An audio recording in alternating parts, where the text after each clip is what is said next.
Halo, nama saya Tony Maliki. Saya bekerja di NPM Group sebagai Digital Marketing Content Producer, dan saya berada di divisi Marketing Strategi.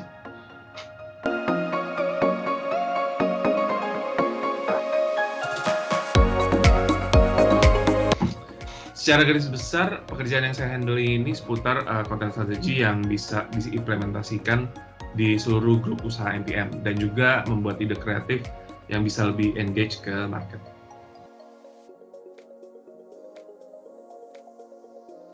Biasanya yang perlu saya lakukan untuk memulai produksi konten itu mungkin sama ya kayak bidang lain. Kita harus tahu basic objektifnya dan goals-nya dari campaign atau konten yang mau kita buat.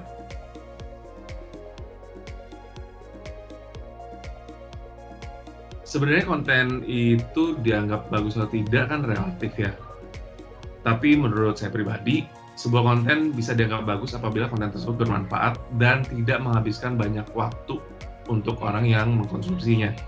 Pengukuran paling baik pada sebuah konten adalah setelah konten tersebut diterbitkan.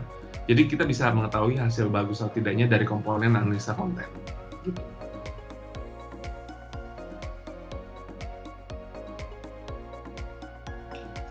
Jadi pertama mungkin kita jelaskan dulu sebenarnya judul dan topik itu adalah dua hal yang berbeda.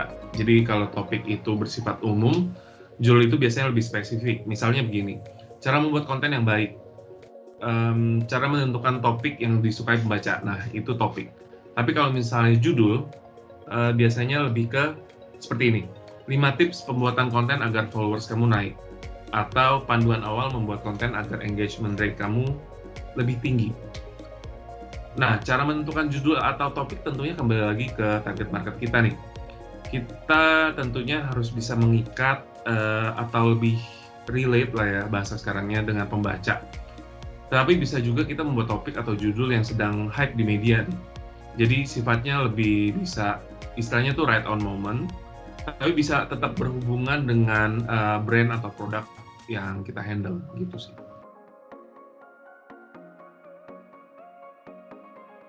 Jadi biasanya dari awal tahun, kami dari tim marketing selalu mengadakan kick-off meeting sebagai acuan kerja dari evaluasi tahun lalu tentunya. Pada meeting tersebut, kami biasanya melakukan perencanaan dan menjadwalkan pekerjaan yang dikira sesuai dengan strategi dan tren pada tahun tersebut.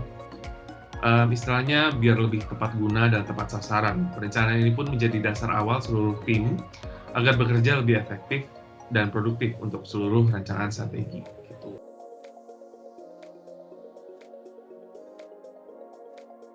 Oke, kalau untuk menjadi content producer sebenarnya menurut saya pribadi ya lebih terbuka sih. Jadi memang nggak terbatas, kamu harus memiliki kemampuan khusus dan ya itu semua bisa dipelajari ya. Dan tentunya kamu harus selalu effort untuk A/B testing.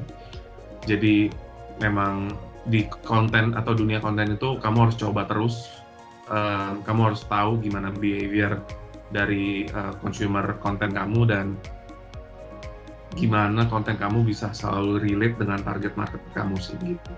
Jadi semuanya bisa masuk di content producer.